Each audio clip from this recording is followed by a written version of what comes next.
Gill is dominating pro fishing, and it's not because of LiveScope. It's because he understands bass behavior deeper than almost anyone. Today he breaks down what's really changed, which fish are actually catchable, what truly makes them bite, and why half the things we thought mattered don't. All right, Gill, welcome in. Man, you are on fire the last couple of years. I was looking at the stats. I mean, I knew you were good, but last 2 years on the Bass Pro Tour, second and third in Angler of the Year. You won on the Tackle Warehouse in Rayburn. You also won on the Chowan River. You had a second and a third and 2 fourths. And then last year, this year, they changed it so you can only use LiveScope a third of the time. And guess what? Third in the points. You win on Lake Murray. You have 2 more top 10s, so you're catching them. But the neat thing, most of the pros regard you as, if not the best, one of the very best at LiveScope. But it's not because you have secret lures and all this stuff. Like, you really understand bass behavior better than almost anybody. And you've learned so much over the last couple of years using LiveScope. So that's what I want to pick your brain about today, is not necessarily how to catch them on scope, but what we've learned about bass, what the myths are, how it's changed your fishing. So let's dive right into it. And kind of, what's the state of the union on LiveScope? Do you think, are we just getting started? Or is it we've already seen the best and it's starting to go down? What are you seeing? Man, we're not getting any new water. And so, in my opinion, with things like scope that drastically change the way that the process of going about breaking down a fishery changes. It changed violently. The opportunity to go do things that were very special, that opportunity was at its very best at the very beginning, for sure. I mean, that's not something that has to culminate. Your abilities culminate to a point where you can use it on places you never anticipated at first, but the potential to do it was still there. And with time, as we go, it just gets progressively harder to do anything special. But that being said, in terms of its power to dominate tournaments, right now, scope is probably at its most prominent, because it's not that it's better to go fish for offshore fish or suspended fish now than it used to be. It's far harder than it was 2 or 3 years ago. But there are so many people now that are so good at it. It's one of those things, like it's driven the field to have to fish in such a manner that now it's the guys that were ahead. You talk about the early adopters. Like, for example, one that was a huge proponent of it early, that made a ton of money on it, is Kyle Hall. Kyle Hall was one of the first ones on the bandwagon, and he won a couple events, bang bang, real quick. And like Patrick Walters on the elites, very early adopter. And then you talk about, like, even just recent history. There was a time where Wheeler and Connell and Junior and Becker and like that handful of individuals was just ahead of the curve of everybody before they ever realized how many fish live a lifestyle that we never imagined. And so, like, even last year, I've seen a huge change from last year to this year in our field's general understanding of fishing for suspended bass specifically. It doesn't, scope plays in many different facets, but that's the situation where it is very evident the schism between your best anglers and the ones that are just trying to do it to keep up. And there used to be a really large divide. In this year, which I know the compact time frame definitely makes it a little bit harder to navigate, but our field has gotten a lot better in a very short period of time with scope. And so its ability to dominate. For example, if we were to go back to scope all day in the Bass Pro Tour events, it would look a little different than it did, say, last year, because so much of our field has caught up to it, and it would take a bit of a different approach. When out of 50 anglers, only 5 or 10 were fishing in that manner. You had a lot of lake to work with, and you could do a lot with a lot less. Now, when I go to, for example, I go to a Toyota Series event this year because the Toyotas had no restrictions this year. it's amazing what percentage of the field is abandoning their, 2 years ago, 2023, there were guys that would start their practice throwing a crankbait down the bank or pitching a jig or skipping docks or whatever. When you go to a Toyota this year, you will not see anybody doing that. And if you do, it's probably somebody that's going to get their money taken, because every single person is out there committed to finding offshore fish, finding isolated populations of fish. And it makes it such a manner where when so many people are so good at it, it has the ability to, on a large scale, dominate every tournament. But on an individual scale, it makes it harder than ever before to dominate as one person. It's kind of like if everyone was to go out and throw a glide bait in every tournament, a glide bait would win every tournament. But because you're the best glide baiter does not make you better in a glide bait only tournament. Like the best glide bait fisherman probably doesn't want it to be a glide bait only tournament. They want everybody to have all the options, and they're going to beat them doing what they're best at. But when you put everybody on it, you get so much group education of the fish that live in that fishery, and you make it so tight amongst all the field because there's such minute space separating one angler and another once everybody catches up and gets better. Because the guys that are the best, the guys that have kind of figured it out with scope and efficiency and effectiveness on cast selection, bait selection, reading fish behavior, are incredible. But there's far less room for people like, for example, like Jake Lawrence or Tucker Smith or whatever. There's far less room between Jake and Tucker in their ceiling than there is room between them and the rest of the field to start with. And so the rest of the field has so much more room to grow and catch up with people like Jake or Tucker, Elton Jr., Wheeler, whatever.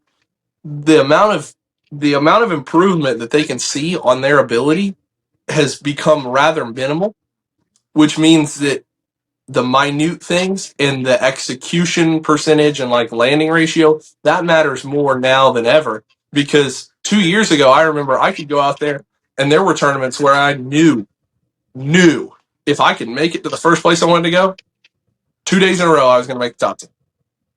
And now it's like there's just so many more elements to it because everybody's so good and they've learned so much. And that's kind of a state of our union, is the dominance of scope, if it was allowed to be used in every major tournament all the time, would be greater now than ever. But individual dominance would be less prominent now than it has been.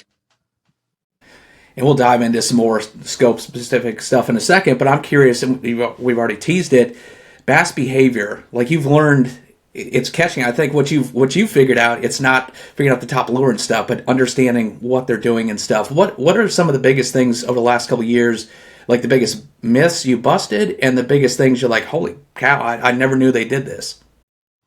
Yeah, so overall, one thing I never knew about bass behavior was the differences between how largemouth specifically, and this is true about smallmouth, spotted bass, but this is a little bit less true with smallmouth because they don't have the range that largemouth have in water temperature, but how different they are throughout the year in what they're willing to relate to and what they're willing to consider purely based on water temperature.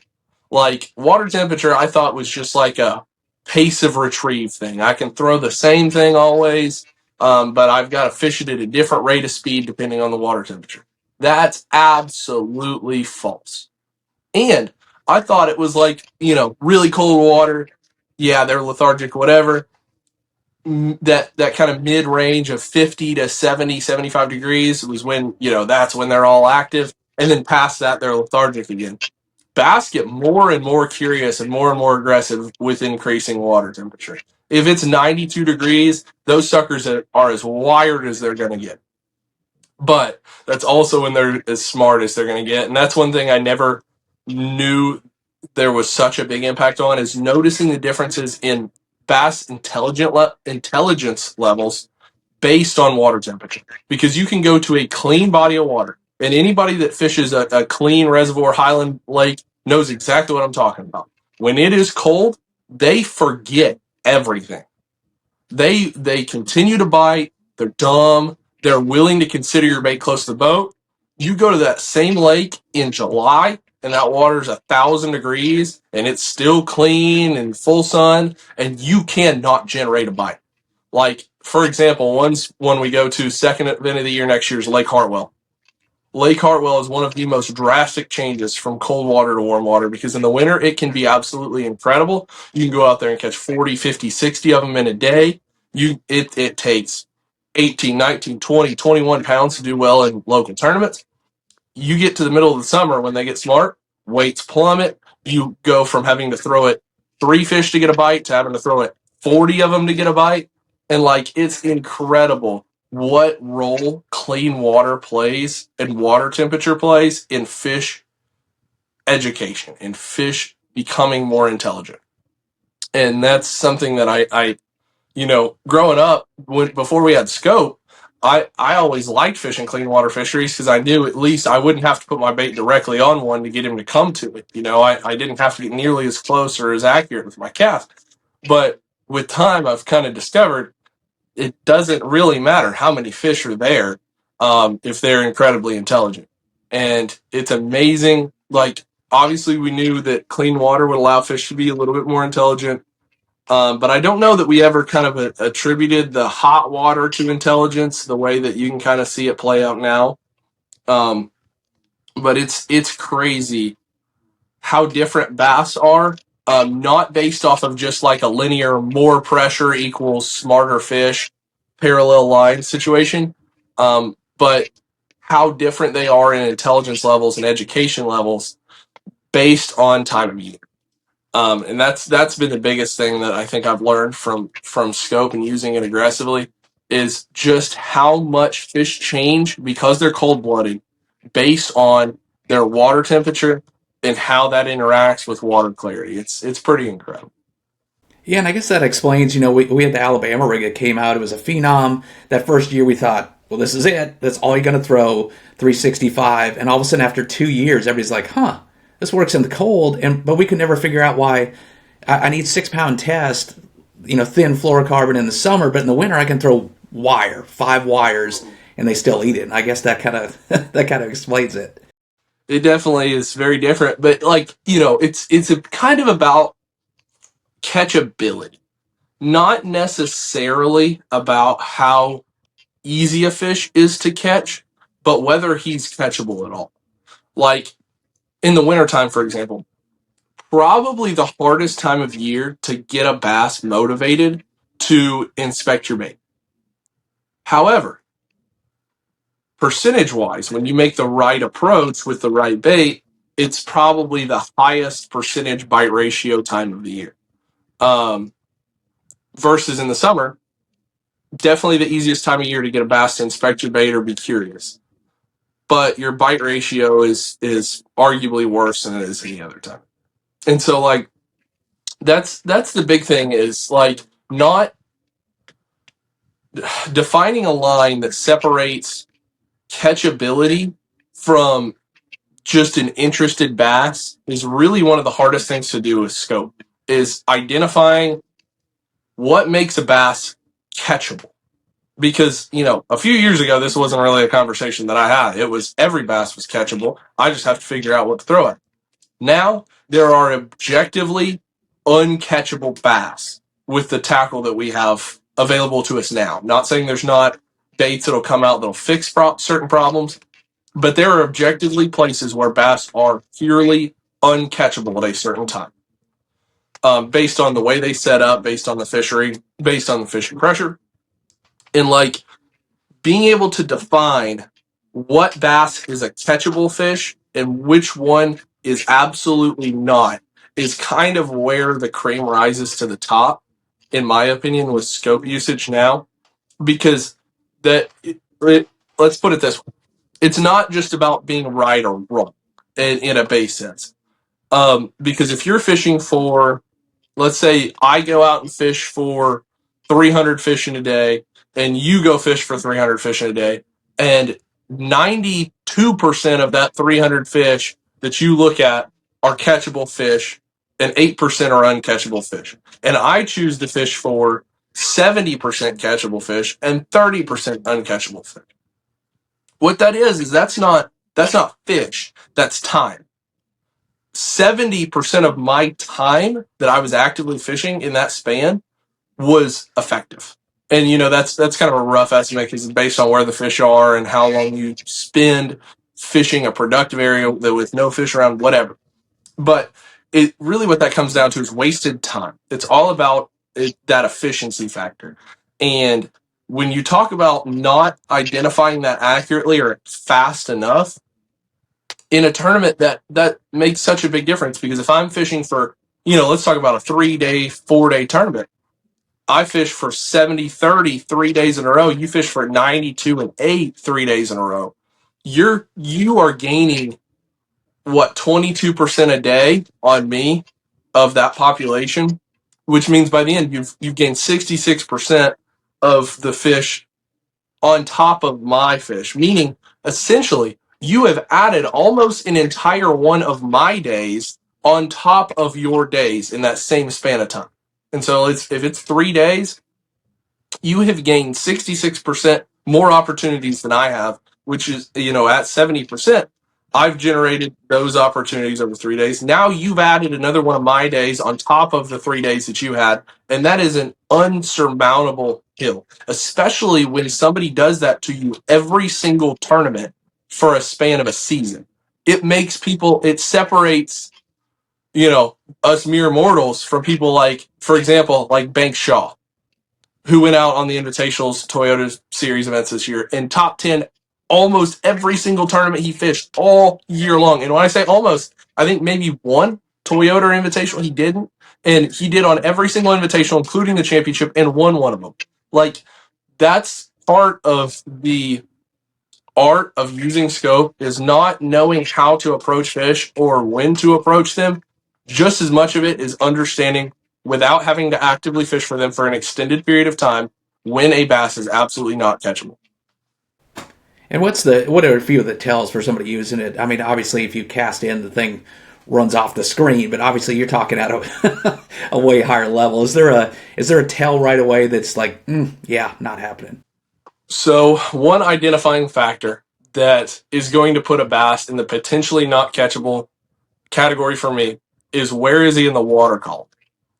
Fish that, based on where they are in the water column, it starts to lead me in a direction, because what you're talking about with catchable or uncatchable fish, when I want to catch a bass that is hard to catch, I want to have as many options that are viable as possible. Fresh looks. And what part of the water column is the most diverse in terms of bait approach? The bottom. A bass that relates to the bottom, not a target, the bottom.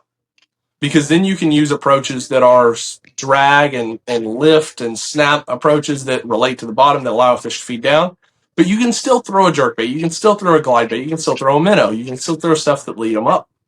And, a fish that relates to a dot cable or purely suspends, he's already limited in what you can throw at him to potentially catch him. And when you put him on a target, now not only is he limited in what he'll consider, but he's related to an object, which means he's limited in what he'll consider, and he's limited in the range he's willing to leave that object to potentially bite, because he might leave it and follow it all the way back to the boat, but I promise you he's not going to eat it most of the time within 10 feet of the boat if he's relating to an object. If he's relating to an object, he's probably going to eat it around his home, or he's just going to wander it off, and then he's going to turn around and go back.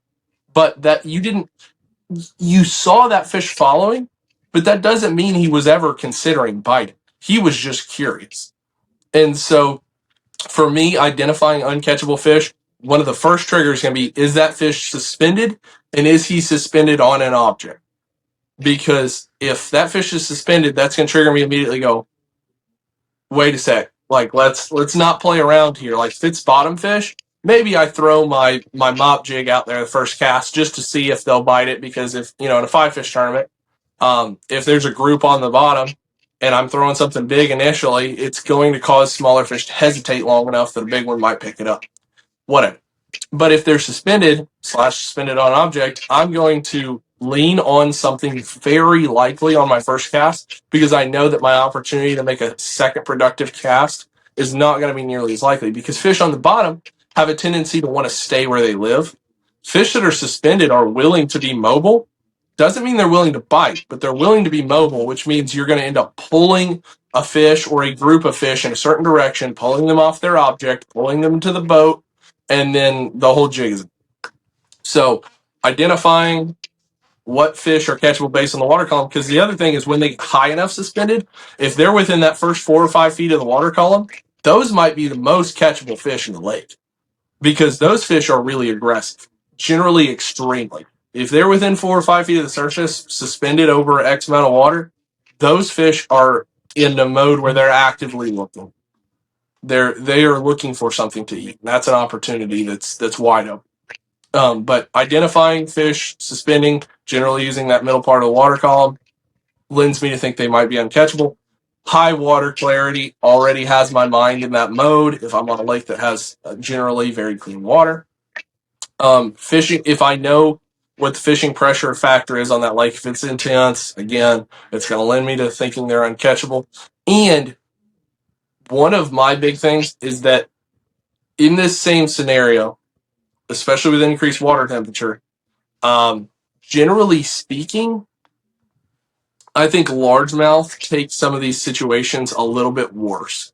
So you talk about, let's say you got warm, clean water, they're suspended around an object. Big largemouth become extraordinarily hard to catch.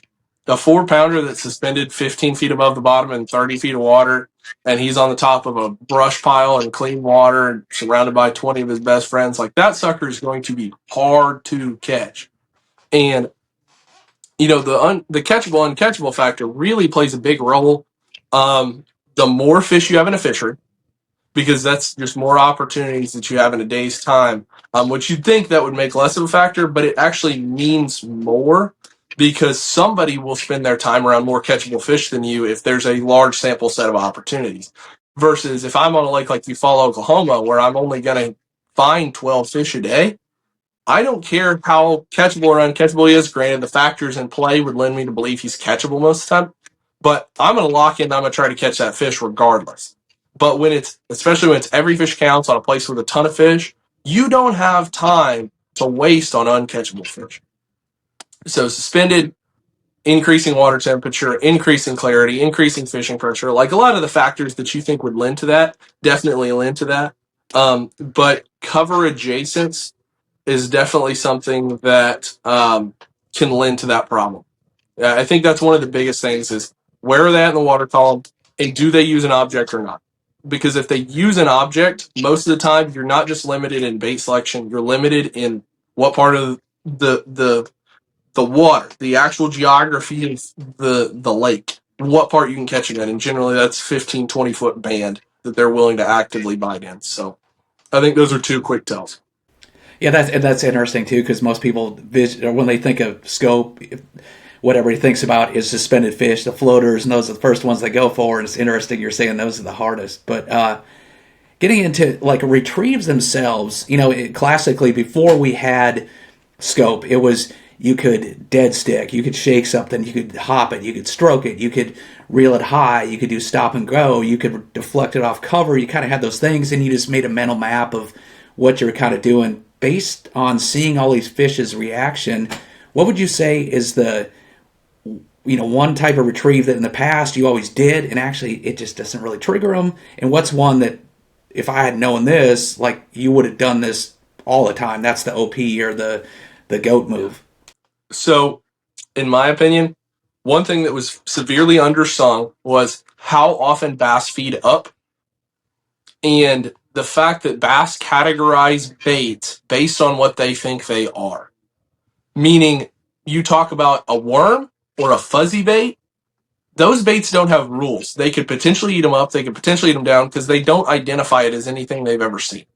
And that's what makes those baits so versatile and so powerful, is that you don't know when they're necessarily going to work, because they don't look like anything in the fishery that they actively eat.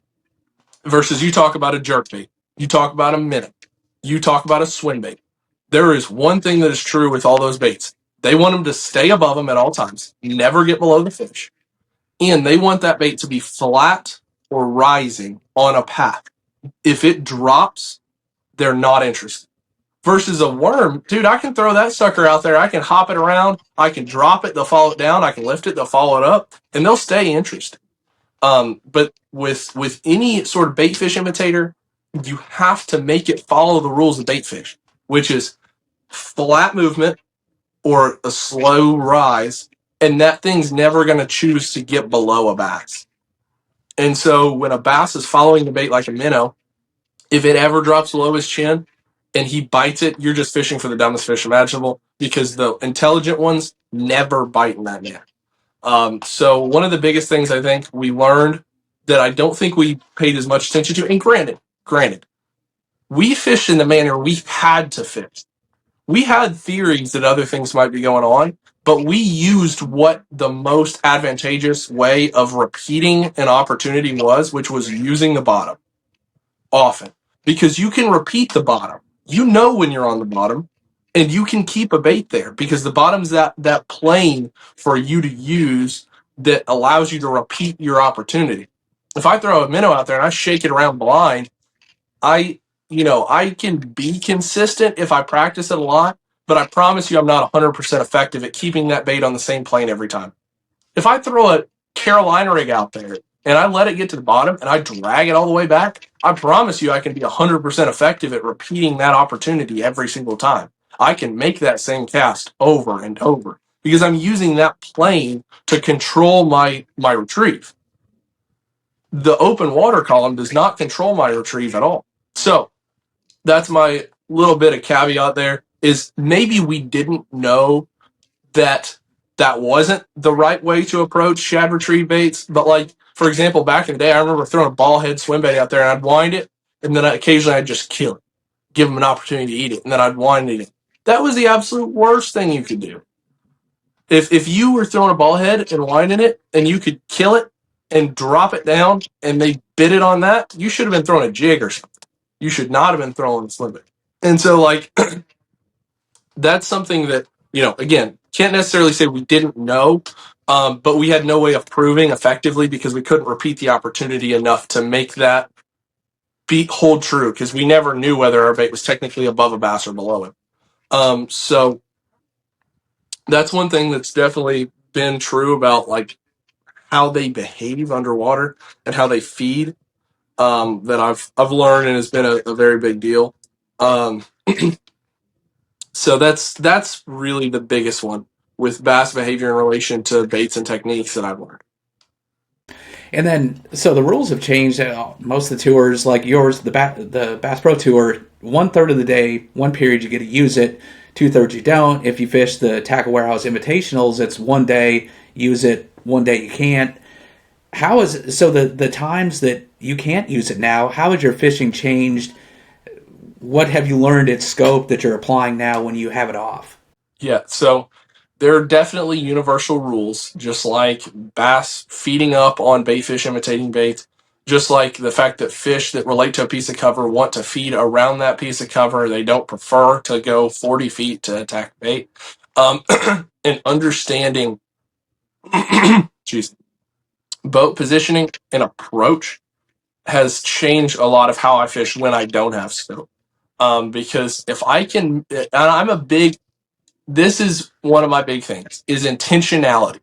I want to make a cast with intentionality.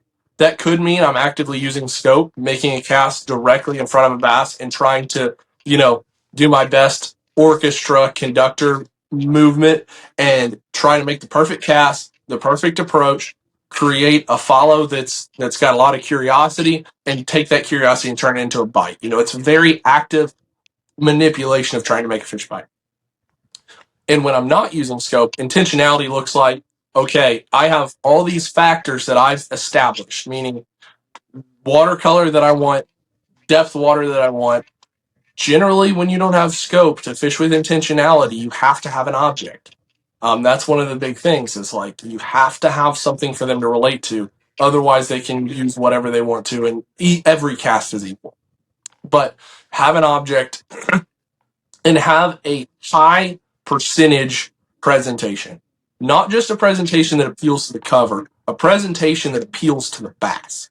Meaning I want to use the presentation that gets the highest bite percentage possible, regardless of how convenient it is for that type of cover or whatever. I will find a way to make it feasible. I'm trying to focus on bite percentage purely to where I can isolate it as much as possible, where I know when I make the cast on the piece of cover that I'm interested in fishing, in the watercolor and depth that I'm interested in being in, and I make that cast very intentionally with the bait that I know has the highest bite percentage, and I repeat that process, it takes less repetition when I go out and I isolate exactly what I want to see and what I want to do. It takes less repetition of that process to find out whether it's actively working or not. And so in the time where it could take me, if I was playing around with more variables, and it could take me 2 hours to isolate something. If I'm very specific on what variables I'm messing with, like I've got the watercolor, I've got the cover, I've got the bait, but maybe they're a little shallower than I think, or maybe they're a little deeper. I'm only tweaking depth, or I'm only tweaking water clarity, or I'm only tweaking what type of cover I'm fishing, but I'm still fishing the same water clarity, the same depth, the same bait. Like, or I'm keeping the bait, depth, cover, everything, or the cover, depth, and clarity constant, and I'm adjusting the bait. Like, I mean, this is just simple, like 6th grade science class. Like, you, to perform an effective experiment, you modify one variable at a time. You have everything else controlled. That way you can isolate rapidly and effectively exactly what was different. And that's something that scope has really taught me, that plays when I don't have it, is intentionality. Because I promise you, intentionality sometimes takes a good bit of time as a whole span, meaning one approach doesn't take me a lot of time. You know, if I'm skipping docks and 5 feet of water in this water clarity, and I'm making presentations to control only one variable at a time, then I have to go to docks or set up the exact same, a different pocket that's got different water clarity and just that. And then I have to go fish docks in a different depth of water in both those water colors. I got to take a couple different baits to it. So the whole process might be long, but those individual moments of controlling that situation are going to be very exact measurements of whether that's actually working or not, because I'm only adjusting one thing at a time. And so whenever I do land on it, I'm very sure of what I'm doing, and it allows me to fish with a scope-like surety without having habit, because I'm taking a very controlled approach. Because I've learned with scope, like if your retrieve isn't right, if your bait selection isn't quite right, if the depth of cover you're fishing is not quite right, whatever, it does not matter how much you have right if you have something wrong. And isolating it to the point where when I know what I did right, I know exactly what I did right immediately, allows me to go out and be more effective. And for me, like, if it's an efficiency deal, if it's just a cover water, you know, everybody's throwing a chatterbait and whining a crankbait when we don't have scope, that's a deal where oftentimes I just kind of get beat, and it happens. But my whole game plan, my approach is always based on effectiveness, meaning I'm trying to maximize every opportunity possible, and I'm trying to effectively actualize the most identifiable single cast that I can.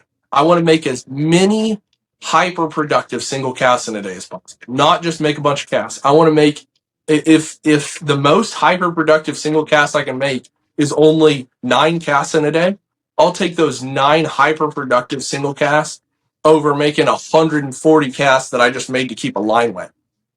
Like, I want to be very intentional. And so, like, for example, you look at our season, look at the events that, I mean, if you wanted to go through and look at all the periods I didn't use scope all season long, Conroe took me a very long time to get warmed up. It was a heavy efficiency based tournament, and you weren't identifying a single cast because it was offshore grass fishing, which means you were just kind of picking around until eventually you found an area that had some fish. Harris Chain took me a long time, or a moderately long time, to get warm. No scope. Again, shallow offshore grass. hard to identify single casts. Eventually, I was able to find a way to do that, but it took a while. Lake Murray was our best scenario all year to have a population using the bank or bank contours that you could find a hyper productive single cast, meaning I had the exact dock setup I wanted. I knew exactly where it fell in each creek. I knew what depth of water I wanted, what clarity I wanted, and I knew exactly what bait I wanted to approach them with. And that tournament was in terms of total weight, was my best no scope tournament aside from the Potomac River. That was my best no scope tournament all year because I was able to go out and effectively make a single cast at a single target and fish it very intentionally. And that allows you to control the situation enough where you can go repeat that opportunity on a regular basis. So like, you can go look through all those tournaments. If you look at each fishery and kind of identify whether it was a single object opportunity, single cast opportunity type fishery, those were places I did well without scope. Places that wasn't true and they could just kind of be anywhere willy-nilly, those were situations where I generally fell behind the field. And that's something I'm definitely going to need to adjust. But, scope has carried over a lot of intentionality for me. And it's definitely been a good strategy when I didn't have scope. And you're so good at analytically breaking down variables. Let's dive into that a little bit, because in the years past, it was always like, do I need to downsize my line? Is it lure color? Is it rattles? Is the motion? Is it the profile of the bait? Color, all that stuff. What, to you, of those variables, what are the ones that are like, this is what really has the big swings in whether a fish reacts, and the ones that they just really don't care about? So when I have a ton of time, I'll play with variables that go all the way down to color, scent, whatever.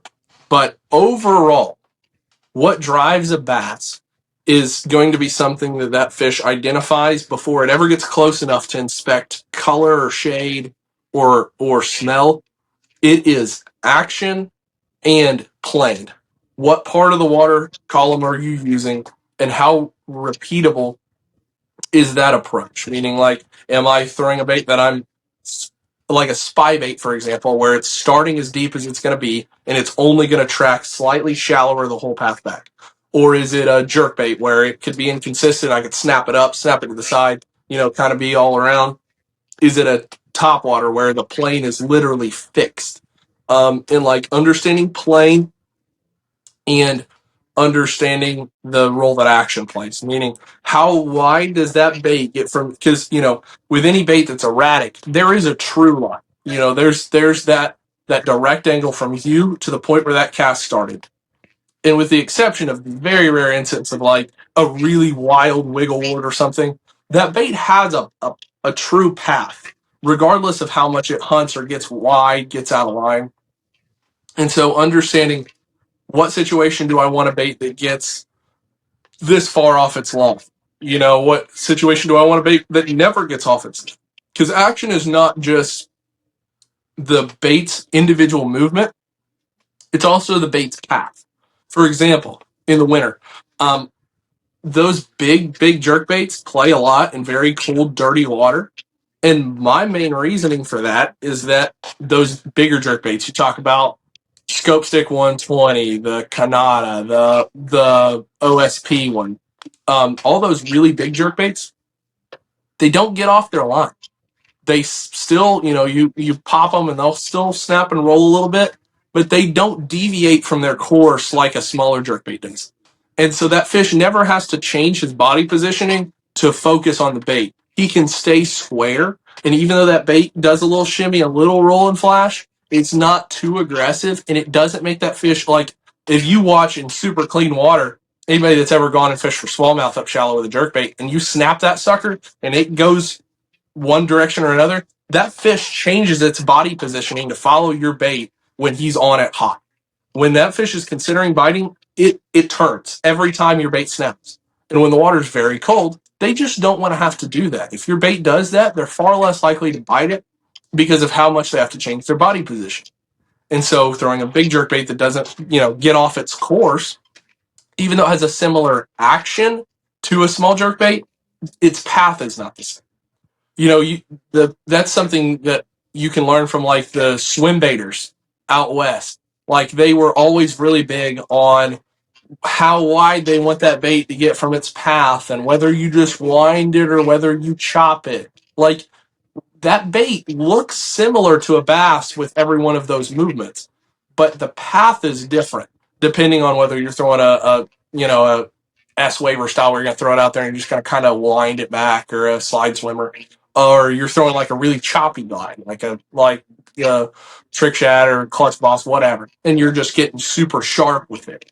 Like the action of the bait, even though it's not exactly the same pace, is very similar. What the bait does is very similar, but the path that it follows is very different. And like action is not just the bait's individual movement, it's its path as well. And so I think that's something that has become very important with approach, is understanding the differences in action and path, because those things are very, very powerful. And then, profile matters a ton. What shape your bait is and how big or small it is matters a ton. And again, these are things that bass can actively identify from a distance. A bass, most of the time, has his mind made up as to whether he's going to eat your bait before he ever gets to it. He might not actualize that immediately, but you see that response the moment he sees your bait. I can tell you whether a fish is going to bite to a level of effectiveness that's 80+%, which is a vast majority for sure, as to whether he's going to bite before he ever actually closes the distance on my bait, just by seeing that initial reaction. So, by understanding that, by seeing that occur, I know that most bass are making that decision before they ever get close enough to my bait for color, scent, or really, in my opinion, individual sound to matter that much. It's all action and profile, in my opinion, with bait selection. And so those are the first things I'm going to jump to, is I'm going to adjust my action or the path of my bait, and I'm going to adjust profile. And the other thing with action and path that matters a lot is when my bait takes a dramatically wide path to get to the boat, meaning, for example, that snippy little jerk bait concept. When my bait, when I make that cast and that bait comes straight back to me on an 80-foot cast, that's 80 feet. Or technically it's not, because that bait's getting down and then coming back up. So it's not a true 80-foot path. It's 80 feet to where it hit. But a bait that goes down and then it gets wide, goes right, goes left, goes right, I am making that cast effectively longer in that same distance. So anytime, for example, if you feel like, man, I just can't hit them from far enough away, they're just getting boat shy, whatever, try to lean to an offering that makes your cast longer in the same distance by that action getting wide or getting erratic. That erratic action that everybody loves. Yes, obviously it triggers bass into biting because it's so inconsistent. But another big undersung hero of erratic action baits is that they make a short cast longer because of the way they act underwater, because it's not a true straight line. And that's something that I think it's taken a long time for me to recognize. But like, if you look at it from that perspective, and you keep a very meticulous record on, like, when I make that cast and I switch that bait and it deviates from my line X amount. So let's say my average line is here and the deviation is, and this is something that's measurable. The deviation is 12 inches, whatever, 12 inches one way or the other. I throw another bait and the deviation is 8 inches one way or the other. That means over that cast, I am covering of that extra water that I'm using, I'm covering 2/3 of what I'm covering with 12-inch path with an 8-inch path. And so what's happening is that bonus distance that I'm getting 2/3 of that with an 8-inch bait. So if I can get a bait that gets 12 inches off its path and they'll still bite it, I'm going to throw it, because it allows me to make every cast longer. And that's just over time that extrapolates out where I'm going to catch more bass just because of that small adjustment, because I'm going to catch more fish before they get to the boat and get smart. And I'm going to be able to make shorter casts and still generate bites, which means that those fish that come up on you that you don't notice until it's a little too late. With bait with a wider path, it gives me a higher percentage chance of generating that bite. And that's something that, it takes a long time to kind of notice because, it's so minute, but that's something that matters a lot. And, obviously color and shade matter, but individual colors, in my opinion, don't play a huge role. Like getting really nitpicky, watermelon red versus watermelon orange. Like, it's to a bass, it's a but watermelon red is not margarita. It's not black and blue. Like, it's not plum. It's about shade, not specific color. But I mean, there's so many things that play a role. But I'm starting with action and path and profile, and then I'll kind of tweak some stuff further down the line because if you ever get to tweaking, really intricately tweaking color, sound, smell, congratulations, you are on. Because if you are on them so fast and so effectively that that's all you have to play with at this point to maximize your bite percentage, you're in a really good place. Because most of us will never reach the point of having to tweak, the difference between pro blue and pro blue red pearl. And like, if you ever get to the point where that's all you have to mess with to try and make your bite ratio better, you're going to probably smash them regardless. And you are known as the king of the Nico, so I'm curious on color. How many times have you got it dialed in? And everything else is, I've got the weight, the presentation, the piece of cover, this corner of the dock, or there's high, whatever. But all of a sudden it was like, yeah, with the green pumpkin, I would catch 1 out of 10, and with some other color, a pink one, I'm getting 3 out of 10 or something. How big a spread is that? The biggest you see in color, or is it something? It's like, I'm just picking up 2% more bites. So, in my opinion, color plays its largest role in baits that bass believe, meaning baits that they look at and go, that is XYZ. A bait they think is a bluegill, a bait they think is a shad or an alewife or a baitfish of some sort, or a bait that a smallmouth thinks is a goby, whatever. They're a lot more particular about color and how you approach that with those baits. For example, with a worm, you're pretty free to make some wild color adjustments. I mean, we know how popular Morning Dawn is as a color. That is one of the most unrealistic colors of all time. It does not emulate anything a bass has ever eaten in his life. And so a really bold, aggressive color is a card I'll play on a bait that's somewhat unbelievable, meaning like a worm, like a fuzzy bait, like a jig, because a bass sees a crawfish a lot. I'm skeptical on how much he thinks my jig is a crawfish, because I've seen an awful lot of bass swim 10 feet off the bottom and catch my jig on the way down. And I know if they thought that was a crawfish, they'd be pretty skeptical. Because a bass that thinks your minnow or swim bait's a bait fish, he doesn't swim 10 feet down to catch your bait. And regularly, fish will swim up and catch my jig.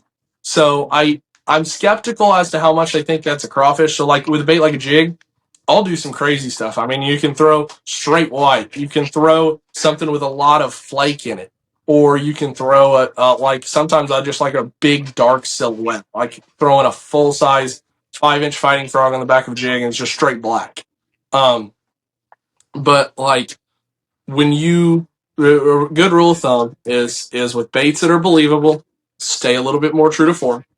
Baits that are a little bit more unbelievable, get a little bit wilder, because I 100% see times with a worm where green pumpkin or like Morning Dawn are somewhat violently different in bite percentage. They never get that deviant, but you can get up to 20% change, out of a sample set of bass. If that's 20 fish and you get that much of a change out of it, I mean, that's 4 more bites that you can generate out of that. And when I say 20%, I'm not talking about 20% of your existing bites, 20% of the population that you've thrown at. You're not getting 20% more bites than you're getting 20% more of the fish you're fishing for to bite. If that makes sense. But I mean, I saw it happen at Chickamauga and Nickajack this year. I was throwing a drop shot quite a bit when I had scope, and when I threw green pumpkin, I would generate about 2 and change to 3 bites out of 10. If I switched to morning dawn, my bite percentage jumped to 4 and change. Like dramatic change. I mean, that was the most dramatic I've ever seen with a worm. But if I switched to morning dawn, my bite percentage jumped, that jumped 15 to 20% across the total span of fish that I fished for. And that was huge difference. I mean, that's a ton of score across 2 days. Caught like 80 pounds fishing in that manner. And I mean, that's, you take 15-20% of that away, that's becomes 60 pounds. And that's a big difference. So with baits that are unbelievable, colors play more of a role for me. With baits that are more believable, I stay pretty true to form, because bass are skeptical of things that look like what they eat that are not even remotely the shade of something they eat. Meaning, just be believable. Not necessarily directly match the hatch, but be believable. Meaning, greens, browns, silver, chrome tones. Like, look like a bait fish, look like a small predatory fish, like a bluegill or a crappie or whatever. But be believable. Not because there's plenty of times where I'll go throw a shad colored bait in a place where I know there's no shad, but it's believable. It's a bait fish, and I guess it's somewhat instinctive in a bass to understand what a bait fish is and what it does, regardless of whether he's seen one. Meaning, in places that are bait fish void, for example, like obviously you have shiners, but most of your Florida lakes are more bait fish void than anywhere else we fish in the U.S. And innately, they still treat a bait fish the same as they treated any other fishery, even when you compare it to table rock, where they see a shad every 5 minutes. And you compare those reactions and those responses, that bass knows how to relate to that bait in the same way, even if he's not around bait fishing all the time, or rarely ever. It's really, really incredible. Let's switch gears back to bass biology just a little bit. I'm curious. You're out there multiple days, so what have you learned with scope? Are fish, these suspended ones, these roamers, do you think bass are more homebodies, stay put? The ones that live in brush piles come out and chase bait an hour a day. It's different populations. What have you learned about bass location? So it depends on the fishery. And there's generally a pretty strong tell in a lake as to whether, because most lakes fish will suspend, but that doesn't mean they're not relating to a certain part of that lake. So homebodies, meaning they just live on a brush pile for 6 months out of the year, I'm definitely skeptical about that. I don't think that's quite true. But using let's say a 1 mile, 1.5 mile range their whole life, yeah, there's 100% largemouth in reservoirs that do that on a regular basis. One way that we'll identify that, in my opinion, is in your fishery, when bass suspend, does there have to be bait fish there for it to occur? Meaning, if you ever catch them suspended well, in a manner that allows you to go, wow, I've had a fun day of fishing, did there have to be bait fish or a forage present for that to occur? Because if that has, geez, if that has to be present for that to occur, that means that you are activating a present population of bass with bait fish, and you are causing them to change how they live because of the forage. If they live that way already, meaning they're purely pelagic, they're super nomadic, they're just going to swim and swim and swim, that's a situation where you are catching suspended fish in your fishery, not related to any object, purely out in the middle of the lake, without having bait fish present. If you don't have bait fish present and you still have fish suspended, I can operate on the assumption that those fish are far more migratory, they're more pelagic, they use more of the lake, and they probably don't have nearly as tight of a home range. But if, for example, it only gets one in the section that the bait fish is on your lake or whatever, there's a lot of Ozark lakes that are that way. where it's just going to get one in what section all the shad live at that time. That's not a pelagic migratory population. That's not a, you don't catch them in that section when the bait fish aren't there, because the fish in that section are relating to the bottom. They're relating to the bank. They're relating to an object, a piece of timber, whatever. And the bait fish are just activating. And that's that zone's population. What you see happen in those lakes is that sometimes that bait fish population plays a bigger role than others, even if it's set up the exact same as normal. If it is currently using a section that does not have a tournament grade population in it, it doesn't play a role though. I've seen that happen at Table Rock, where in five fish tournament, they're just using a section of the lake that lends really heavily to spotted bass and not largemouth or smallmouth. They're not close enough to the bank to pull them out on it. It just doesn't play a big role in that tournament. Versus if the bait fish is using a section of the lake that has a big largemouth, smallmouth population and is close enough to the bank to activate that population, then they get out there, they get on it, and you match. And that plays a big role in identifying how pelagic the fish in your fishery really are. Are tournament grade fish suspending naturally without bait fish being present? Because in my opinion, that's a really strong tell of your fish are very mobile.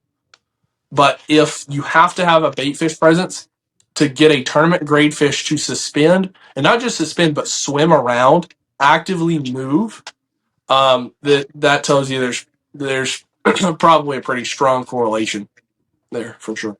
Like for one that I fished a ton when I was at school is Dale Hollow. Dale has tournament grade fish suspending not around bait fish most of the year, and they are migratory. They are pelagic, like they will swim. You don't pull up on them and they're just out there over the river channel 20 feet deep, just sitting there perfectly motionless. They're moving. They're moving, 3/4 of a mile per hour, mile and a half per hour even. And they're just cruising. They're going in a direction. And like I followed groups of fish there back when it was really good before it got pressured really hard. You could find a group of 100, 150 of them. And you could get behind them and follow them. And there was one day where I went out and followed one group for an extended period of time. And I followed them for 3.5 miles in just one evening. They went 3.5 miles like that. 150 of them totally displaced 3.5 miles. That's a big change in where those fish were. I mean, for example, if you find those fish in practice and you go, oh, I found a big school right here. Well, guess what? 2 days later, they could be 8 miles away. There's no way of tracking or predicting that movement effectively. And so, like, when you have a population like that, you've got to fish that lake very different. So you definitely have some lakes where there's a really strong pelagic population. I would say you give me 10, 12, probably more like 12 random lakes in the U.S., reservoirs, rivers, tidal body, whatever, just randomly pick 12 fisheries. I'd say only one of them out of probably 12 has an active migratory population, a pelagic population that really roams in it. But 1 out of 12 is prevalent enough when you extrapolate that across all the fisheries in the United States that's definitely a big factor in tournament fishing. And oftentimes, to get a truly migratory and pelagic population that suspends, one thing you got to have is really deep water and really open water. And the way that you get really deep water and really open water is a big reservoir. And where do we fish tournaments? Big reservoirs. And so in tournament fisheries, that number might be more like 1 in 6. But in fisheries across the country, it's probably more like 1 in 12. But it's definitely present. I think overall, largemouth live a far more residential lifestyle than other fish species do, for sure. Largemouth, I mean, I think there's a lot of study that goes to prove that out. Largemouth are definitely the most residential of the three, but they'll do their fair share of roaming too. Gotcha. That's interesting. Baits themselves, what would you say, based on, you've talked about profile and the movement and all that stuff, what is the holy grail? If you could suspend the laws of physics or just somehow overtake lure design, if you could, what's the holy grail to make, if a lure could do this, or maybe A, B, and Z, or A, B, and C, what is that would make it, let's say, I could catch every fish out there, almost everyone? So really, we need it in that question. We need something that solves the most pertinent problem. Because obviously, I don't need another bait to catch a bass in dirty water that lives on a stump in 4 feet of water. I can catch him on probably 12 different baits. We need a bait that catches the fish that are absolutely uncatchable in this scenario. So the holy grail, in my opinion, is a bait that you could cast that would defy its own path very strongly. It would get really wide and aggressive in terms of leaving its trail, that allowed you to make as long of a cast as possible and the short distance possible, that could suspend at any depth you wanted it to while actively getting to that depth very quickly. And the closest thing we have to that as an ultimate solution, which I would call, in my opinion, the most versatile hard bait on the planet, is a jerk bait. You can catch largemouth, smallmouth, spotted bass out of dirty water all the way to chin clip. And you can catch them from frozen to hot as heck. And the jerkbait kind of follows that concept, but it's limited in the fact that it really can only efficiently get to a certain depth zone in a reasonable amount of time. And if you had a bait that could get to any depth zone in an extremely reasonable amount of time, that would get off its track and suspend perfectly where you want, not because you like sinking a bait to 40 feet doesn't work because of how much weight you have to put on it to get it there. It doesn't suspend anymore. And so in my opinion, the holy grail is something that suspends perfectly, that efficiently gets where you want it to and gets wide on its track, probably flashes and rolls quite a bit. It's got to be a bait fish imitator, in my opinion. And that would kind of be my holy grail, in my opinion, of like solving the hardest problem to solve, which is suspended bass that are extremely hard to catch. Yeah, yeah, getting it down there and then making it sit when you're doing it would be nice for sure. Last couple questions for you. Bass biology in relation to how much they care about boat. We've always argued about boat noise. Will they get close to a boat? Do you spook them more so in the shallows? Sounds like maybe water temperature has something to do with it. But how spooky or non-spooky are bass? What are the biggest things that you do this and you're just going to instantly put everything on notice? Yeah. So bass, in my opinion, their level of caution is determined by depth of water and cover availability. Meaning, every one of us that fishes a bunch has trolled by a patch of pads or a laydown down the bank and gone, oh my gosh, there's a 4-pounder sitting right under that pad or right under that limb. I promise you, if you're just going down a dirt bank and he's there, he is not going to just sit there when you troll by him in 4 feet of water. He's gone because he knows that he's vulnerable.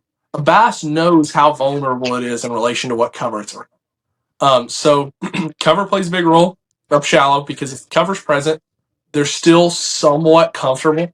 You can still catch them pretty close to the boat. I mean, everyone's that's gone and flipped and frogged a bunch. Like, there's times if it's really dense cover, you got duckweed and milfoil or some sort of top cover that produces heavy shade, and some sort of separating cover that creates some sort of a veil between you and the fish, you can catch them 10 feet from your boat in that same depth of water, in that same watercolor.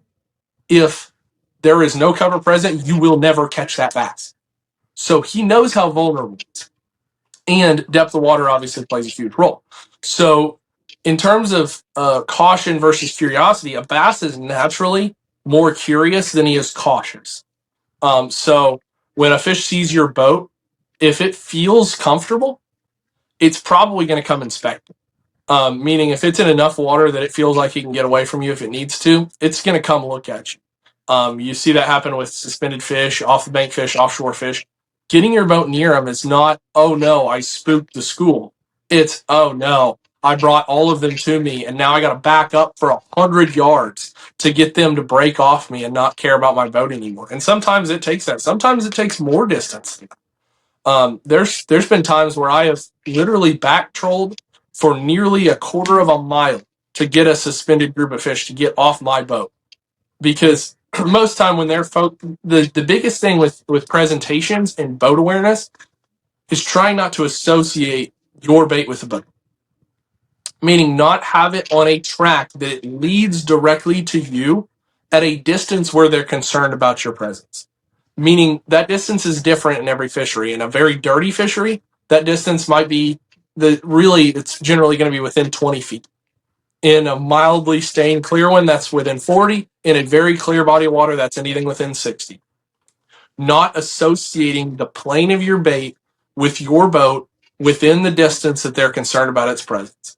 Meaning to the point of when I throw at a clean water fish and he's not willing to bite, I'm not going to try to bring him within 60 feet of the boat. I'm going to get my bait away from him and I'm going to make a new presentation. I'm not going to try to generate that bite within 60 feet of the boat. And then, stained fishery within 40, dirty fishery within 20, generally somewhere around that number. But a lot of it just comes down to association. They'll bite a bait. A lot of us have seen it on clean water fisheries. They'll come up blowing up on shad right next to the boat in clean water fisheries many times. Sometimes you'll be able to look down and see the bass in the water doing it. But they're not associating that with your boat because its movement is not correlated with the boat's movement. And that bait fish is not moving in a direction that would indicate anything abnormal. It's not associating with the boat. It's not leading them to the boat. And it's, most importantly, not specifically putting the boat in their line of sight. Meaning, I'm trying to break that line of sight and get that bass to look away from the boat. And so, with boat association, it's less about them being spooky and afraid and more about just trying not to associate any of the behaviors that your bait is doing underwater with that weird thing that's above them that they're not sure what it is. I'm trying not to put two and two together. That's the thing. It's not about fear.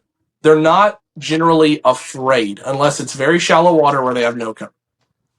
But they do get very skeptical when your bait so conveniently directly goes up toward that big floating thing that they're not so sure what's all going on with it.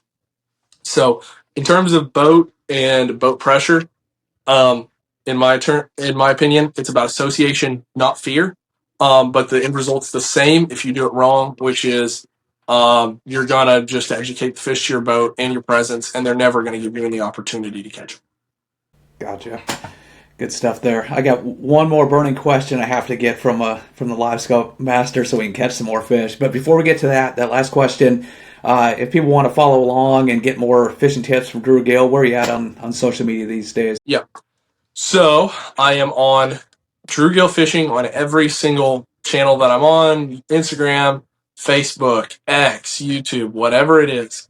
I'm Drew Gill Fishing on there. So that's where I've got tons of stuff that helps you keep up with me on a regular basis, tournament talk, fishing, whatever. And if you ever want to reach out to me, you have any questions, absolutely feel free to DM me. We're as professional anglers, we are about as accessible as anybody personally. So if you ever have any questions, please feel free to reach out, direct message me through Facebook or Instagram. But absolutely go check it out. It's really a cool experience getting to live this lifestyle. And I absolutely would love to share it with anybody that wants to see how it is. Man, that's fantastic. And the question I have for you is just, most everyone now knows, like you talked about, keeping the bait above the fish is kind of that's the first thing that's going to run them off. But what's the number one mistake you would say, or for guys that aren't the average fisherman, not catching fish on scope, outside keeping it above their head, what's the next thing, the biggest thing they could do to start catching more fish on a regular basis, catching more that they're seeing? Misunderstanding how much you do with how little. Meaning, you do not realize how much you move your bait with the movements you're doing with the rod or with the reel. I think one of the hardest adjustments to make early on is understanding you are influencing that bait a ton more than you think you are. Any one of us that have tried to throw a shaky head or a Nico worm or something and fish it on the bottom, know how difficult it is to keep it there. Like, you have to open your bail constantly and keep giving new line. And I think one of the, other than just keeping the bait above them with minnow or shad imitating baits, I think one of the hardest things to understand is bait influence and what you're doing to your presentation when you're just absolutely tweaking out on. Like, calm down. You don't have to fish quite as fast.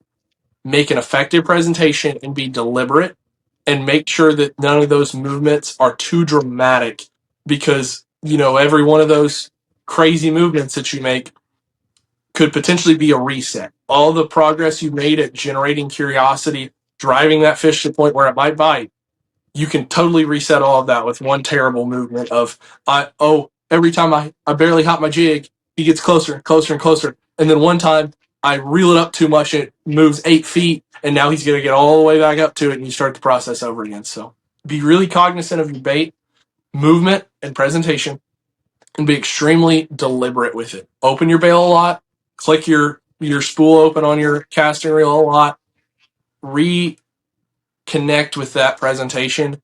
Don't constantly just be tweaking and moving and reeling and whining and snapping. Like, you don't move your bait as much as you think you do. Or rather, you shouldn't move your bait as much as you think you need to. Yeah, that was always the hardest thing when I guided, was all the stuff was easy to teach except for throw it out there, like when the sluggos and the senkos and all that first came out, and just leave it on the bottom. I can't do it myself. I have to put my hand under my armpit and count to like 50 Mississippi. But 100%. awesome stuff. It's pretty clear. You can see why you're catching them so well. You've got a really good understanding of bass biology and really figuring them out. So really appreciate you coming on, Drew. No doubt, Tom. I appreciate the opportunity. All right. Keep catching them, man.